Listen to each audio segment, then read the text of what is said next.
Quand vous êtes sur la route, vous avez des signaux pour vous permettre de circuler. Vous avez des panneaux. Vous avez des panneaux de signalisation verticale, vous avez des signalisations horizontales. Et bien nous, sur les voies d'eau, nous avons, au niveau de balisage, nous avons des sillons qui permettent aux unités flottantes de bien naviguer.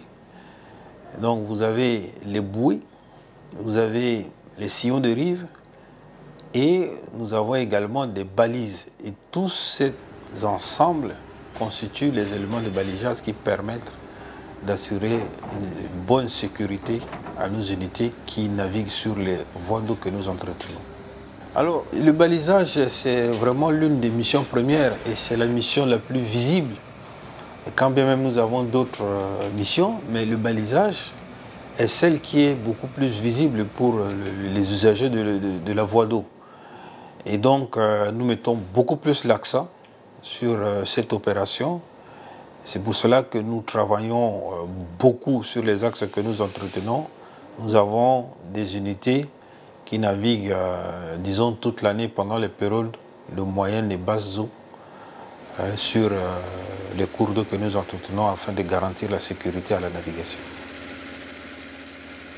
La République du Congo et la République centrafricaine ont une histoire commune de l'entretien des voies navigables depuis l'époque coloniale, du fait de leur appartenance à l'AEF, Afrique équatoriale française. Une histoire intimement liée à celle de la conquête des colonies françaises dans cette partie d'Afrique centrale. Une conquête facilitée en grande partie par la navigation fluviale sur le fleuve Congo et ses affluents. À cette époque, il n'y avait pas d'entretien des voies d'eau. On pratiquait alors la navigation à vue, occasionnant ainsi de nombreux échouements, le délestage des convois sur les bancs de sable et l'absence de la navigation de nuit. C'est ainsi que pour accroître le rendement de différents cours d'eau et assurer la sécurité de la navigation, plusieurs organisations furent mises en place par le colonisateur, en commençant d'abord par le service de voies navigables créé en 1949 et rattaché à la direction des travaux publics de l'AEF. Ce qui a permis d'assurer la navigation de nuit favorisée par la mise en place de balisages lumineux courant 1955. Puis, l'Agence transéquatoriale de communication ATEC, créée en 1959 sous les cendres de l'AEF. C'est dans cette optique qu'a été créée la direction des voies navigables de l'ATEC et plus tard, le service commun d'entretien des voies navigables. Le groupement d'intérêt économique d'entretien des voies navigables a été créé en 2007 sur les cendres du service commun d'entretien des voies navigables. Mais en réalité, ce service existe formellement depuis février 1970.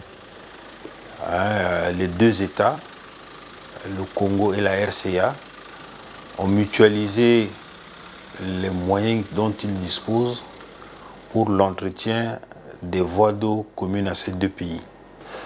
Et donc, de 1970 jusqu'en 2007, le service s'appelait SCEVN.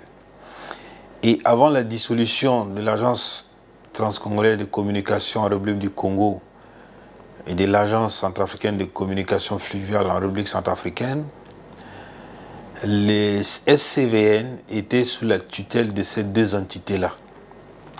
Mais après leur dissolution, il devenait impératif de donner à ce service un statut juridique propre. C'est ainsi que les États, par un long processus, sont arrivés en 2007 à la création du GIE dénommé SCVN. Ils ont gardé le nom du service commun d'entretien des voies navigables, mais c'est un groupement d'intérêt économique qui a deux membres, qui sont la République du Congo et la République centrafricaine.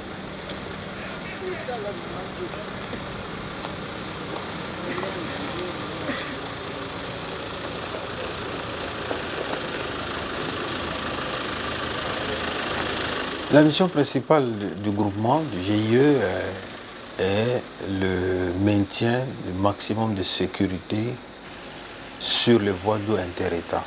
En d'autres termes, notre mission consiste à entretenir les voies d'eau de ces deux États afin de permettre aux unités flottantes de naviguer dans de bonnes conditions. Et pour ce faire, nous procédons à plusieurs opérations, parmi lesquelles le balisage, le dragage, le desnagage, les études hydrographiques. Et comme pour symboliser l'appartenance du service à ces deux États, toutes les unités affectées à l'entretien des voies d'eau en commun entre la République centrafricaine et la République du Congo sont toujours dotées de 2 pavillons, congolais et centrafricains. Un autre pays dont l'histoire est commune à la République du Congo dans le secteur de la navigation fluviale est la République démocratique du Congo. Le fleuve Congo n'est pas seulement une frontière naturelle entre les deux Congos, mais aussi une voie de communication qui leur permet d'atteindre les villes et villages non accessibles par route et par avion. Le fleuve Congo est parsemé d'îles, de bancs de sable, de rochers et autres, mais les bateaux parviennent à naviguer en toute sécurité, de nuit comme de jour, grâce au système de balisage régulièrement mis à jour par le GIE SCEVN. L'histoire d'entretien du fleuve Congo et de ses affluents entre les deux Congos remonte de l'époque coloniale. En effet, la commission franco-belge réunie le 22 septembre 1931 à Brazzaville, alors capitale de l'AEF, a divisé le fleuve Congo jusqu'à Lubangui en 3 sections de balisage et de perfectionnement réparties entre le Congo Léopoldville et l'AEF. Aujourd'hui, malgré les tentatives de revisitation du dit accord par la République du Congo et la République démocratique du Congo, rien n'a changé dans les faits. Selon l'accord tripartite entre la République du Congo, la République centrafricaine et la République démocratique du Congo, en grande partie, le fleuve Congo est balisé par la RVF, la Régie de voies fluviales de la RDC. Sauf que nous sommes obligés de baliser à partir du kilomètre 452, donc à l'approche de Mosaka, parce que la passe officielle passe du côté RDC et nous avons des bateaux à nous qui doivent passer par les villes côté rive droite. Donc nous commençons donc à intervenir à l'entrée de Mosaka, juste à Lukulela. Donc nous appelons ça les passes de souveraineté, pour que donc nos unités arrivent aussi donc à bon port dans nos localités. Et nous avons aussi donc la brigade d'Espon qui gère le pôle, le balisage au niveau du pôle Malebo. Donc les accès au port de Brazzaville.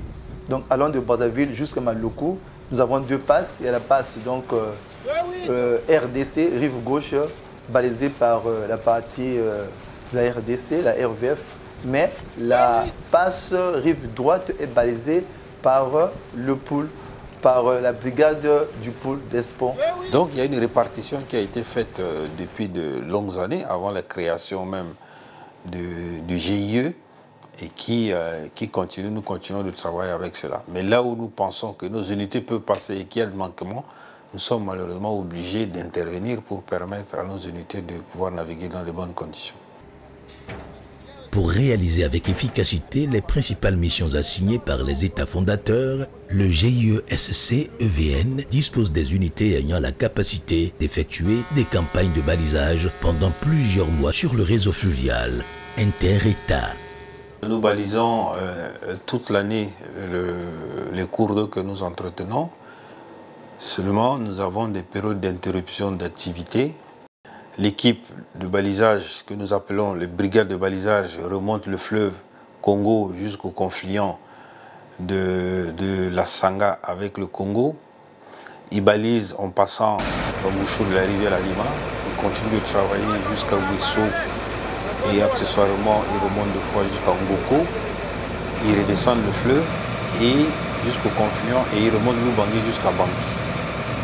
Ils arrivent à Bangui au mois de juin-juillet, ils redescendent le fleuve Ubangui au mois d'août jusqu'à confluent avec le fleuve Congo et ils remontent la Sanga.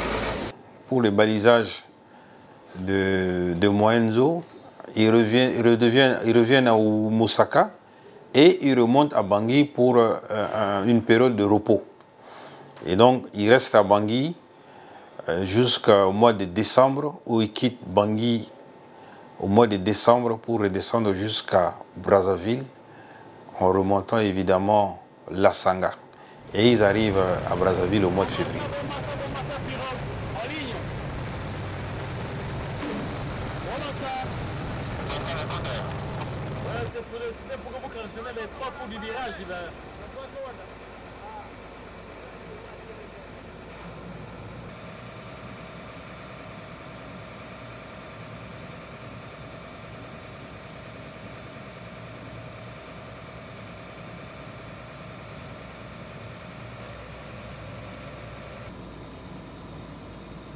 Qu'il s'agisse des signaux de rive que de signaux flottants, tous sont confectionnés dans les ateliers techniques du GIE SCEVN.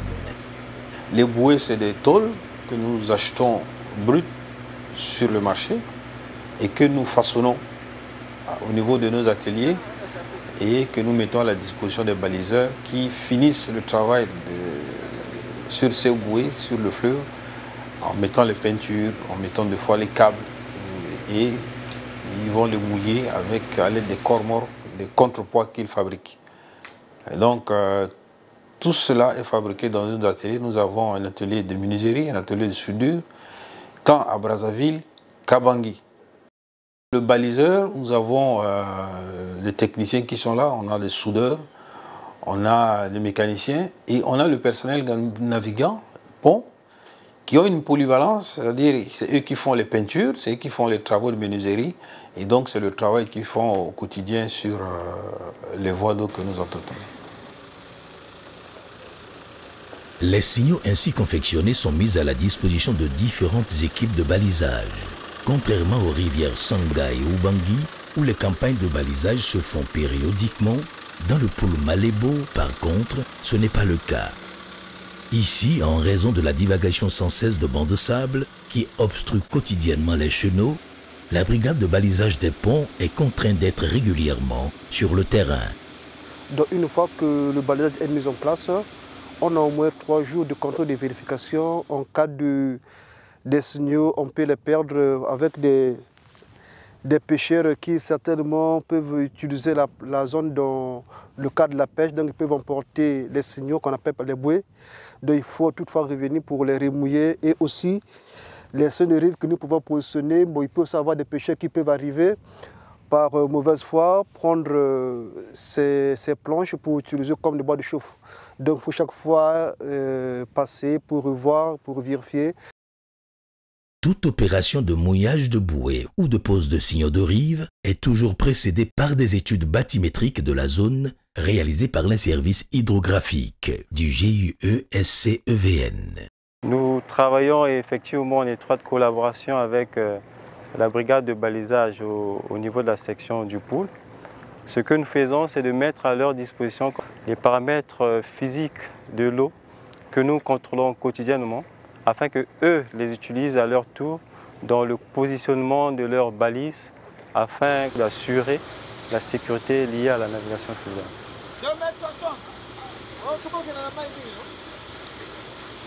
L'expérience aussi joue pour beaucoup dans les opérations de balisage.